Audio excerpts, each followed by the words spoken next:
Now, the interesting thing about the Jahili Arabs, the Arabs before Islam, was that they actually believed in the same God that we believe in, by the same name and the same attributes, and that is Allah. You see, they never depicted Allah as an idol. They made idols of Al-lat, of Al-Uzza, of Manat, of Hubal. They made idols of all of these beings, but they never made an idol of Allah. There was no idol called Allah, because they knew that Allah could not be represented by an idol. And they knew that Allah was their creator and their originator and their sustainer. Allah says in the Quran, if you were to ask them who created you, they would say Allah created us. If you were to ask them who sends the rain from the heavens, they would say Allah. If you were to ask them who supplies you your rizq, your food, they would say Allah. The Quran says if you were to ask them who is the Lord of the heavens and earth, they would say Allah. And this is interesting because their paganism is not like the paganism of modern religions. If you ask them who is their God, they will say Krishna or Buddha or something. These are groups who say, no, Allah is our God. And Allah is our creator. And Allah is our sustainer. And yet they are not Muslims. And we don't consider them to be Muslims. Even though they say there is no creator other than Allah. And there is no sustainer other than Allah. And there is no Lord other than Allah. So when the Prophet ﷺ is coming to them, he's not coming with a new God. He's not coming with a new deity. They know it is Allah who created them. Yet why are they not Muslim? Well, because they're worshipping idols. Well, why are they worshipping idols when they know that Allah created them? The Quran tells us. Surah Zumar verse 3. Surah Zumar verse 3, Allah says that if you were to ask them, why are you worshipping these beings? They say, مَا نَعْبُدُهُمْ إِلَّا لِيُقَرِّبُونَ إِلَى اللَّهِ زُلْفَى. We're only worshipping these beings so that they can bring us closer to Allah. Notice the ultimate goal is Allah. These beings are stepping stones, they're intermediaries. They're simply tools we use to get to the grand deity, and that is Allah. Surah Yunus verse 18, Allah says they worship besides Allah these beings that are useless. And they say, these beings are our intercessors between us and Allah, our intermediaries. You see, we're too sinful, we're too unholy, and these beings are holy beings. So we go through them to get to the holiest of holy, and that is Allah. Now notice here, this is very important because their shirk was not in rejecting Allah. It was not in saying, Al-lat and Al-Uzza created me. It was not in saying that Al-lat and Al-Uzza will resurrect me. No, they firmly believed Allah is the creator, sustainer, nourisher, everything. By name Allah, not Rama, Krishna, Buddha, Allah. Yet they're worshipping other than Allah, and they say, we're too sinful. We need to use intermediaries to get to Allah. Now this is important because unfortunately we have Muslims in our times who fall prey to the exact same mentality. Word for word, letter for letter. We're sinful people. Change Al-lat to Wali. Change Uzza to Sheikh. Change Manat to Pir. And you get the exact same concept. We're too sinful people. We can't worship Allah directly. He's too holy. So we have to go through the saint. Or they also have to go through the Prophet ﷺ. We worship this being. We make prayer to this being. We sacrifice to this being.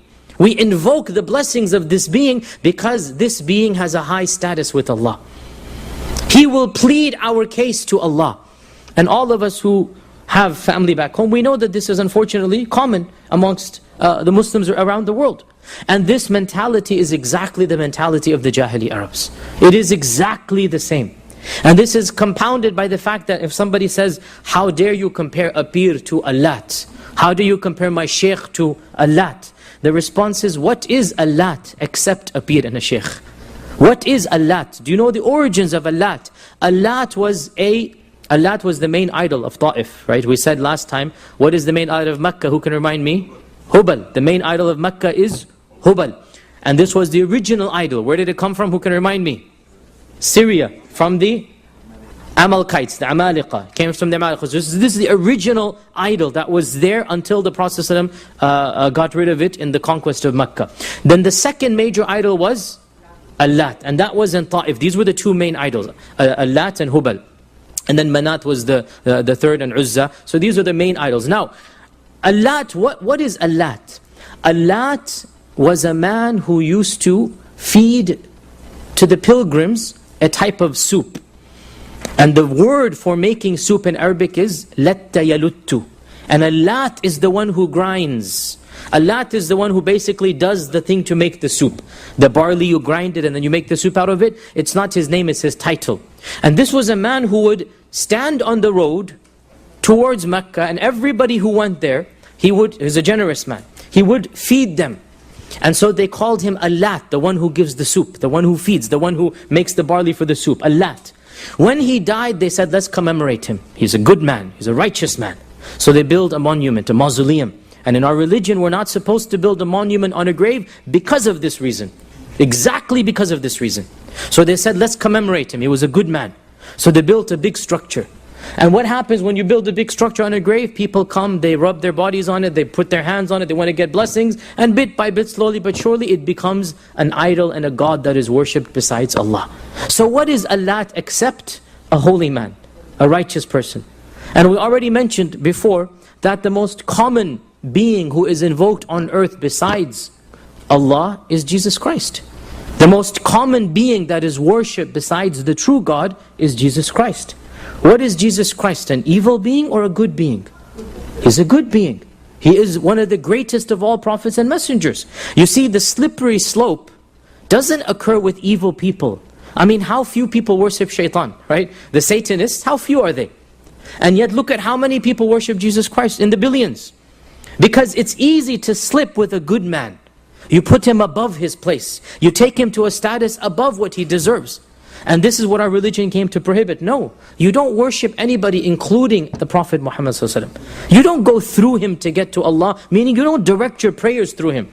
You take him as a role model, and you don't take him as another god, a demigod, a semi-god. So it is important that we understand that the shirk of the Jahili Arabs was a very unique type of shirk. It is not the shirk of, let's say, the Hindus or the Buddhists or the Zoroastrians. Because these groups, they believe in another god besides Allah. They don't believe in Allah.